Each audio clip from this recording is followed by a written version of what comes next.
Hi, I'm Tim Tuller, Canon for Music at St. John's Cathedral. I'm going to say a couple words about some of the music for this Sunday, the third Sunday in Lent.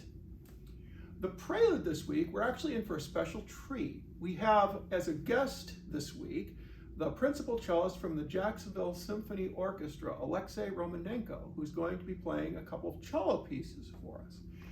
The prelude is actually going to be the second movement of the Sonata in G minor for cello and organ by Oscar Wehrmann. Oscar Wehrmann is a name that probably even the most seasoned classical musicians are not familiar with. He's really a rather obscure figure, and I only just myself ran across him when I was looking for some cello and organ repertoire. He was a German composer who lived, I believe, from around 1840 to 1906. And so he was very much a 19th century figure.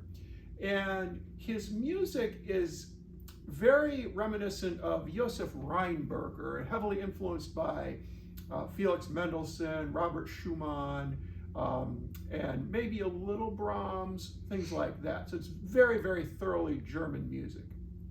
And it's wonderful stuff. This sonata is fantastic the whole way through, but the second movement that we're going to do for a prelude is particularly poignant. It's just gushes forth lyricism in every bar. If this is characteristic of Wehrmann's music, I'm really surprised he's not more well known than he is, because this is honestly some of the most lyrical music I've ever heard. The offertory this week is by John Goss, who was an English composer that lived from 1800 to 1880, and he was the organist at St. Paul's Cathedral in London for several decades in the mid-19th century. His music represents some of the better quality church music to come out of that period.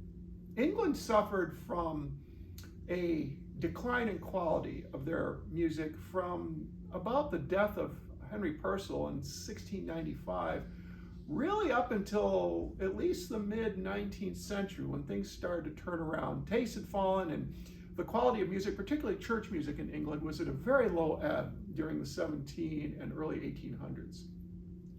John Goss was one of the composers that helped to start turning things around in the mid-19th century, along with Samuel Sebastian Wesley and some others.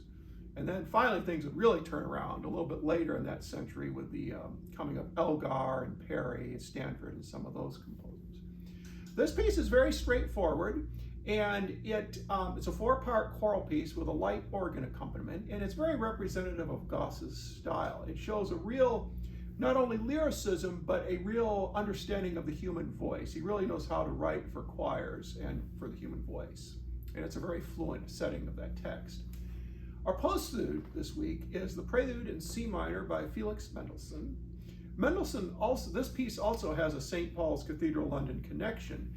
Mendelssohn wrote 3 preludes and fugues for organ around 1832, and they were dedicated to Thomas Atwood, who actually was John Goss's predecessor in the post of organist at St. Paul's Cathedral in London. And Atwood and Mendelssohn were very close friends.